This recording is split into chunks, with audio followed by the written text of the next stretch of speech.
Përshëndetje të gjithëve, mirë se keni ardhur në episodin e radhës të podcastit ton ProLiq. Sot do të trajtojmë një temë shumë specifike me interes të gjerë publik, meqense dhe ju keni treguar një interes të shtuar për këtë pikë, do të trajtojmë të drejtën e punës dhe të ftuar për këtë kemi avokatin Florian Hasko. Flori, mirë se erdhe. Faleminderit për pranimin e ftesës. Çfarë elementësh ka një kontratë pune? Kontrata punës ka elemente tipik paka shumë të çdo kontrate, por duke pas parasysh që kontrata punës lidhet midis punëdhënësit dhe punëmarrësit në kontekstin e marrëdhënies të varur të punës, ka interes përveç se dakordimin mbi kushtet,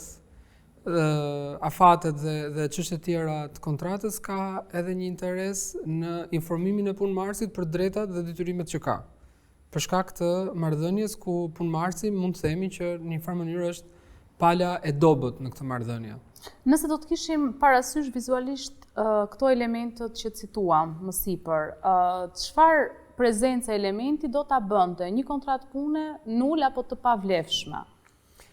Tani, vetë kodi punës parashikon që kontrata punës mund të lidhet brenda 7 ditëve nga momenti që ka filluar marrëdhënia punës. Do të thotë që dhe vetë kodi punës, dhe vetë praktika gjyqësore, po dhe doktrina e ka pranuar që mos lidhja një kontrate me shkrim nuk e bën të pavlefshme marrëdhënien e punës. Do të thotë që marrëdhënia punës fillon dhe nëse nga mënyra e zbatimit të marrëdhënies së punës në praktik, po themi paga në fund të muajit, lloji punës, pra përshkrimi i punës, pozicioni apo elemente tjera si orari, ditët e punës e tjerë, nëse këto dalin nga vetë përditshmëria e marrëdhënies së punës, atëherë çfarë do lloj gjykate në rastin që do kishte një pretendim për pavlefshmëri të marrëdhënies së punës, do ishte në gjendje që të vlerësonte cilat janë elementet që palët kanë rënë dakord. Sigurisht që pala që do ishte interesuar të shkonte në gjykat për të kërkuar pavlefshmërinë e marrëdhënies së punës do ishte punëmarrësi. Por megjithatë, punëmarrësi për të kërkuar pavlefshmërinë e marrëdhënies së punës do kishte një test pak më të vështirë për të kaluar se në raste të tjera, për shkak se vetë ligji e parashikon që forma në këtë rast, shkelja e formës që është kontratë me shkrim, nuk përbën kush për pavlefshmërinë apo pamundson palën për të provuar përmbajtjen e marrëdhënies që është krijuar. Do me thënë, e thënë në terma më praktik, nëse jemi përballë një rasti që një punëdhënës dhe një punëmarrës dakordsohen verbalisht për nisjen e marrëdhënies punës, pozicionin, pagën dhe elementet e tjerë, dhe punëdhënësi e deklaron në organin tatimor atë punëmarrës në pozicionin X që kanë dakordsuar, dhe kjo marrëdhënie e pashkruar zgjat në mënyrë objektive me element që janë të vërtetueshëm që ky po luan këtë rol dhe ka këtë funksion pune. Dhe nëse punëmarrësi shkon në gjykat me pretendimin që unë nuk kam një kontratë të shkruar, ju po thoni që kjo nuk qëndron dhe është bare provës i takon punëmarrësit për ta vërtetuar këtë gjë. Po, interesi në këtë rast do ishte vetëm që punëmarrësit do të ketë pretendime në lidhje me kërkime apo me të drejta që ose shkojnë përtej standardit minimal që garanton kodi punës, ose për shembull tipikisht në rastin e të ardhurave, për shembull do kishte një diskutim nëse paga e punëmarrësit do përfshinte apo jo dhe bonuse shpërblime të caktuar, apo cilat do ishin, po themi, kushtet ekonomike të marrëdhënies punës, të cilat nëse janë përtej, po themi, kushteve minimale, standardeve minimale, atëherë sigurisht që duhet të jenë të fiksuara me shkrim, ose qoftë në një komunikim me email apo në forma të ndryshme. Për shembull, nuk do të harrojmë që kontrata punës përveç se parashikohet, rregullohet nga një kod i veçantë si kodi i punës, sigurisht që i nështrohet parimet përgjithshme për mënyrën se si lidhet kontrata sipas kodit civil, pra këtu kemi parasysh ofertën, propozimin dhe pranimin nga pala, kështu që gjitha këto element pa diskutim që do merreshin parasysh, por e rëndësishme është për ta lidhur pak edhe me pyetjen tuaj fillestare që nuk i përgjigja që në fillim me qëllim për ta bërë më të qartë gjithë këtë nevojën e pasjes së një kontratë me shkrim, është që punëmarrësi të informohet mbi të drejtat e tij, për shkak se do ishte pa drejtë që ti thuhet punëmarrësit që nuk ka nevojë të lidhim kontratë me shkrim fare, ja ku është kodi i punës, mund ta lexosh, mund ta kuptosh, jo, kontrata e punës, prandaj për shembull ligjvënësi në kodin e punës ka parashikuar që elementet tipik të kontratës punës janë kozgjatja e punës javore, pushimi javor, pushimi ditor, shpërblime të caktuara nëse lidhen me vërtetësitë apo jo dhe pastaj dhe interesi punëmarrësit për të njohur për punën jashtë orarit, për punën në ditët pushime e tjerë. Natyrshëm më vjen të pyes, nëse vjen një organet kompetente që kontrollojnë lishmërinë e marrëdhënieve të punës, përmbushjen e kushteve të punës, vinë dhe gjejnë një punëmarrës i cili vërtetohen këto elemente që është marrëdhënia e punës dhe nuk ka një kontratë të shkruar. Si është penalizimi për subjektet në këtë rast? Në këtë rast ligji parashikon kjo quhet po themi kundravajtje administrative sipas kodit punës dhe për këtë ligji parashikon gjob. Pra kjo nuk ka një pasojë drejt për drejt mbi marrëdhënien e punës, për shkak se marrëdhënia e punës është një marrëdhënie pune private midis dy palëve private, pavarësisht se për shkak të interesit që ka marrëdhënia e punës, që është puna është e drejtë e individëve dhe gjithashtu është edhe burimi kryesor i të ardhurave në ekonominë e lirë të tregut, kështu që interesi i ligjvënësit për ta ngritur rregullimin në nivelin e një kodi, jo në një ligj zakonshëm, sigurisht që ka merr parasysh edhe këtë interesin po themi social që ka rregullimi i kësaj marrëdhënie, pra që shkon përtej palëve të përfshira, por megjithatë në këtë rast konkret, prandaj parashikohet po themi gjob për shkak të këtij dimensionit social interesit që ka shoqëria për respektimin e marrëdhënieve të punës, por sa i takon marrëdhënies punës, ajo është marrëdhënie private dhe palët nëse kanë pretendime duhet të drejtohen gjykatës. Për shkak se ndryshe nga sa është e pranuar apo e njohur në praktik, palët mundet që të drejtohen gjykatës për zgjidhur një mosmarrëveshje midis tyre edhe gjatë kozjatës së marrëdhënies punës. Pra nuk shkohet në gjykatë vetëm kur është ndërprerë marrëdhënia e punës. Sigurisht kjo do ishte pak e vështirë për mentalitetin e po themi e aktorëve në treg, pra që punëmarrësit shkojë të padisi punëdhënësin për të kërkuar një të drejtë. Merr nota konflikti dhe sigurisht që kjo e agravon marrëdhënien punëdhënës-punëmarrës. Megjithatë, është e drejtë për më tepër që punëmarrësit duhet të kenë parasysh që ka një afat parashkrimi që i kufizon ata për të ngritur pretendime përtej afatit 3 vjeçar nga momenti kur atyre u ka lindur e drejta që ata pretendojnë. E qartë, nëse kalojnë 3 vite, ata nuk kanë më të drejtën të adresohen në gjykatë. Duke qenë se shpeshherë diskutohen afatet. Afatet që punëdhënësi apo anasjelltas punëmarrësi duhet të respektojë në rastet e shkputjes së marrëdhënieve të punës. Duke qenë se kjo është një temë ku shpeshherë ngecin këto marrëdhënie punëdhënës-punëmarrës. Cilat janë afatet ligjore që duhet të respektojnë palët nëse duan të ndërpresin marrëdhënien e punës? Kodi punës, në 143 konkretisht që rregullon afatet e njoftimit në rastin e zgjidhjes kontratës punës, i është nështruar disa ndryshimeve deri diku të rëndësishme në vitin 2015 që kanë ndryshuar edhe pak paradigmën e marrëdhënies punës në Shqipëri. Dhe më parë kodi punës lejonte që palët të binin dakord për afatin e zgjidhjes së kontratës nga punëmarrësi. Për shkak se, domethënë, kjo mund mos jetë me shumë interes për audiencën, mund të jetë shumë teknike, por për ta përmbledhur në mënyrë të qartë për dëgjuesit, punëmarrësit më përpara, për shkak të terminologjisë që përdorte kjo dispozitë, kishin mundësi që në kontratën e punës të ishte një afat më i shkurtër se sa afati maksimal që është 3 muaj për marrëdhënien e punës që kanë zgjatur mbi 5 vite. Me formulimin ligjor që është bërë kësaj dispozite, duket sikur këto afate janë taksative për të dyja palët dhe në praktik dhe ne kemi shtruar këtë çështjen, këtë pyetje qoftë me veten qoftë me klientët, nëse dispozitat duhet lexuar në këtë mënyrë. Neve kemi vajtur gjithmonë, pavarësisht kësaj, kemi vajtur me mendimin që dispozitat që avantazhojnë punëmarrësin duhet të mbeten të tilla dhe duhet të prevalojë interesi i punëmarrësit. Në këtë rast punëmarrësi si pala më e prekur, kemi vazhduar që në kontratat e punës parashikojmë afate njoftimi më të ulta për punëmarrësin, duke pas parasysh edhe vetë logjika e afatit të njoftimit është e gjatë për të lejuar punëmarrësin për të përshtatur me rrethanat e reja në rastin e zgjidhjes kontratës punës. Dhe kërkimi të një marrëdhënie të re të punës normalisht nuk e favorizon. nga praktika, sa janë rastet kur punëdhënësi dhe punëmarrësi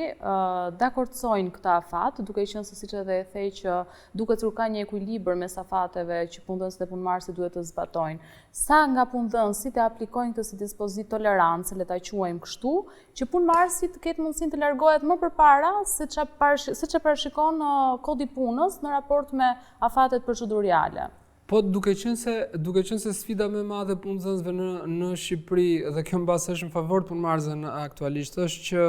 të kryen procedura të zgjidhjes kontratës në përputhje me ligjin që përfshin njoftimi i saktë në një adresë vlefshme ose një njoftim i pakontestuar ose një procedurë e pakontestuar, shpeshherë punëdhënësit janë të gatshëm që në rastin që punëmarrës dëshiron të largohet ta akomodojnë këtë kërkesë. Mjafton që të kenë një konfirmim me shkrim, letër dorëheqje, një njoftim. Për shkak të zhvillimit të marrëdhënies së punës, pra tregut punës në përgjithësi në Shqipëri, i cili ende nuk e ka zhvillimin, po themi të një vendi të Bashkimit Evropian ose të një vendi ku pavarësisht pozitës së punëmarrësve, interesi punëdhënësit është që të respektohet procedura deri në fund në atë mënyrë që dhe punëdhënësi situash të siguruar që punëmarrësi i ka përmbush gjithë detyrimet. Pra jemi po themi në një fazë pak të zhvilluar ku sa i takon marrëdhënieve në nivele më të larta përgjithsisht zgjidhen gjithmonë me pajtim. Tregu është i vogël, punëdhënësit janë të interesuar që të mos kenë konflikte me punëmarrësit. Punëmarrësit cilët dëshirojnë të largohen gjithashtu janë të interesuar dhe sa i takon pozitave pak më të ulta në kuptimin e hierarkinë e specializimit të marrëdhënieve të punës, interesi punëmarrësit është që nëse dëshiron të largohet, të njoftoj punëdhënësin, punëdhënësit pranojnë, kështu që në praktikë kjo mënyrë është zgjidhur një mënyrë ekuilibruar që të respektojnë drejtat e punëmarrësve, dhe të ketë një zgjidhje të shpejtë. Nëse punëdhënësit nuk e miratojnë aktin e dorëheqjes së punëmarrësit, tek i cili mund të ketë edhe një lloj afati për largim që vlerëson punëmarrësi se i duhet një kohë e domosdoshme, e nevojshme që ai të dorëzojë funksionin apo detyrën që ka tek ajo kompani apo tek ai subjekt në mënyrë sa më korrekte. Çfarë ndodh në këto raste? Nëse punëmarrësi shkon dhe përmbush atë afatin e vet që ka dhënë te deklarata e dorëheqjes dhe largohet, a mund të shkojë ai në gjykatë? Punëdhënësi mund të shkojë në teori në gjykatë, në praktik, duke qenë se gjithmonë gjykatat dhe këtu rikthehemi te paradigma fillestare e interesit që ka ligjvënësi për ta mbrojtur punëmarrësin dhe për të ofruar disa garanci pak më të larta se sa në industri të tjera fushat të ligjit, punëmarrësi është gjithmonë gjykata e cila vlerëson sa është dëmi që punëmarrësi ka shkaktuar punëdhënësit dhe mund ta kufizojë atë për shembull edhe deri në pagën e një jave.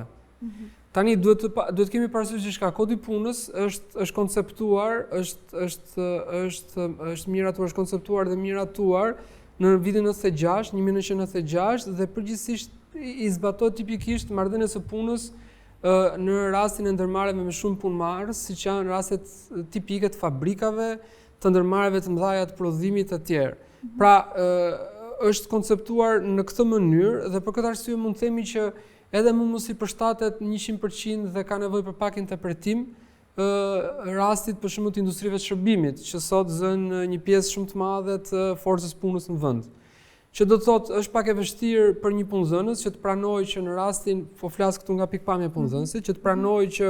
në rastin që një punonjës largohet pa respektuar këtë afatën e njoftimit këtë pasur një dëm, që të pranojë që ky dëm të kufizohet vetëm në një javë. Megjithatë, në favor të punëmarrësit vjen fakti që është gjykata ajo e cila vlerëson dëmin dhe ky dëm duhet provuar. Pra nuk ka ndonjë zbatim, po themi automatik apo a priori të pretendimit të punëdhënësit, i cili mund të thotë që nuk më ke njoftuar para 3 muajsh apo para 2 muajsh, për këtë arsye unë kam këtë pretendim financiar ndaj teje. Kjo duhet provuar në gjykatë, për gjykata e cila në këtë rast i kërkon punëdhënësit që ka bana provës që të provojë cilat janë ato procese pune, cilat janë komprometuar për shkak të braktisjes punës, ose mund ta quajmë këtë mënyrë. E kuptoj. Konkretizuar, nëse ndodh që në punëdhënësi ta bëj vetë rolin e gjykatës, le të themi, dhe të mbaj pagën. Po. Në bazë të asaj që ai mendon se është shkaktuar si dëm dhe e kompenson këtë me një sankcion financiar. A mund ta bëjnë punëdhënësit shqiptar këtë pa marrë një vendim nga gjykata? Atëherë faleminderit për pyetje, se kjo është një pyetje që marrim edhe nga klientë tuaj apo sipërmarrës, të cilët vinë në Shqipëri dhe dëshirojnë që të hapin bizneset e tyre dhe të punësojnë forcën lokale.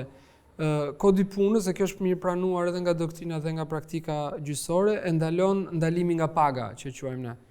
Dhe mendoj që logjika kësaj është që punëdhënësi pikërisht është në atë pozitën e tij, po themi në thonjza të forcës, pra në pozitë më të fortë në raport me punëmarrësin, dhe nëse punëdhënësi do kishte lirinë që të kualifikonte shkelje të ndryshme të punëmarrësit, po themi në formën e një gjobe, pra veprime të sanksionueshme me një gjobë, e cila mbahet nga paga, atëherë kjo mund të ishte vështirë për punëmarrësin për të mbrojtur dhe do ishte ekuilibruar raporti i forcave. Për këtë arsye punëdhënësit duhet i drejtohen gjykatës, dhe kjo lidhet me atë që neve thamë që në kryeterës, që secila nga palët ka drejtë që brenda 3 viteve nga momenti që ka lindur e drejta, i drejtohet gjykatës për të kërkuar sanksionimin e drejtës që pretendon. Nga zbatimi praktik i rasteve dhe konflikteve të punës që shkojnë deri në gjykatë, sa zgjasin proceset gjyqësore për të finalizuar deri në një vendim për të dyja palët, qoftë punëdhënës apo punëmarrës? Tani këtu që të jemi sinqert, duhet të thënë që reforma në drejtësi ka pasur këtë efektin negativ që për shkak të vakancave që janë krijuar, ndoshta edhe për shkak se edhe për periudhën kohore që ka kaluar, me sa më shumë po themi zhvillohet praktika gjyqësore, po themi rritet standardi, aq më shumë palët janë edhe të prirura për të drejtuar gjykatës, pra kanë më shumë akses në mjete monetare, në gjykata janë më të sensibilizuara. Por mendoj që fillimisht ka të bëjë me faktin që gjykatat aktualisht janë të mbi ngarkuara, dhe për momentin gjykatën e Tiranës, jurisdiksionit civil, mund të marrë 6 muaj deri në 1 vit për një çështje pune për të përfunduar në shkallë të parë. Apeli kërkon një periudhë relativisht gjatë, 4 deri në 5 vite, kështu që në total është një periudhë, po themi, shumë e madhe, shumë e gjatë. Dhe duke pas parasysh që pavarësisht se ligji ofron mundësinë e ndërmjetësit, cilët ndërmjetësit do ishin gjendje që të adresonin zgjidhjen e konfliktit dhe në lëmin e drejtës punës, jo vetëm në kuadër të marrëdhënieve tregtare të biznesit. Kjo do ishte një opsion. Me sa kuptojmë neve, nuk është shumë i preferuar për shkak se nuk është kultura, është rol i ri dhe çështja e besueshmërie, dhe mbase me kalimin e viteve kur njerëzit ndërgjegjësojnë akoma dhe më shumë që do duhet kohë për që gjykata të rikapi ritmin e tyre dhe kozjata e gjyqeve të jetë pak në kufi më normal, më të pranueshëm, mbase të sensibilizohen për këtë si mjet. Po për momentin këto janë afatet. Nëse palët dakordsohen për ta zgjidhur me ndërmjetësim, duke evituar gjykatën, dhe finalizojnë një marrëveshje ndërmjetësimi, punëdhënës punëmarrës, kjo marrëveshje duhet kalojë ndërmjet gjykatës për të bërë titull ekzekutiv? Ndërmjetësuesit e licencuar sipas ligjit me nënshkrimin e kontratës përpara tyre, ata shërbejnë pak a shumë si noteri, po kanë kompetenca mbi noterin për shkak se janë ndërmjetësues dhe kanë mundësi që palët i orientojnë, e bën titull ekzekutiv një kontratë të tillë, kështu që titulli ekzekutiv ekzekutohet me një herë. Ekzekutohet me një herë, sigurisht që duke drejtuar gjykatës për kërkuar lëshimin e titullit ekzekutimit, por nuk do ishte një proces ku do debatohej themeli i çështjes, por do ishte vetëm në kuadër të një kërkese për lëshim urdhë ekzekutimi që merr diku tek 3-4 muaj. Flori, i parë në kontekstin e kohës ku ne jetojmë, si është siguria në punë, sa ka ndryshuar mentaliteti i punëdhënësit shqiptar dhe ka ndikuar aktet nënligjore që kujdesi të jetë i shtuar, zbatimi i dispozitave ligjore të jetë në masë më të madhe dhe më të ndërgjegjshme? Po, unë mendoj që po, kontrollet e inspektoratit punës janë më të shpeshta se dikur, dhe vetë inspektorati punës ne vrejmë që ka praktika më të qarta, sigurisht edhe me kalimin e viteve, po themi siç është zhvilluar e drejta e punës në zbatim, në interpretim nga gjykatat, edhe institucionet shtetërore mendoj që e kanë ruajtur hapin. Sigurisht ndodh ajo që ndodh rëndom që njihet në historinë e institucioneve në përbotje, vetëm Shqipëri, që me kalimin e kohës çdo institucion tenton që të akumulojë më shumë kompetenca. Pra do të thotë që dhe inspektorët e punës janë ndërgjegjësuar për rolin që kanë ata dhe për peshën e tyre, kështu që inspektorati i punës sot shihet edhe nga punëdhënësit si një institucion po themi më i besueshëm, kuptimin që ata janë në teren dhe puna e tyre është e prekshme. Kjo nuk do të thotë që Inspektorati i Punës nuk ka vend për përmirësuar praktikat e tyre. Gjykatat sigurisht që ndihmojnë në këtë aspekt, duke qenë se ata kanë një rol që monitorojnë zbatimin e kushteve të punës, të cilët e shohin nga ana teknike. Duke bërë të mundur edhe rritjen e sensibilizimit Patjetër nga ana që e po. punëdhënësit për të mbajtur Patjetër që për që po. një si regulator në këtë aspekt. Po. Flori, të falenderoj. Lutem, se kënaqësi. Për çdo pyetje që keni, ju lutem adresojuni tek kanalet tona të komunikimit, sepse e dim që kjo si e drejt ka interes të shtuar dhe interes të lartë, kështu që dhe mund ta ritrajtojmë. Ju falenderojmë shumë që na ndoqët, shihemi në episodin e radhës të ProLiq.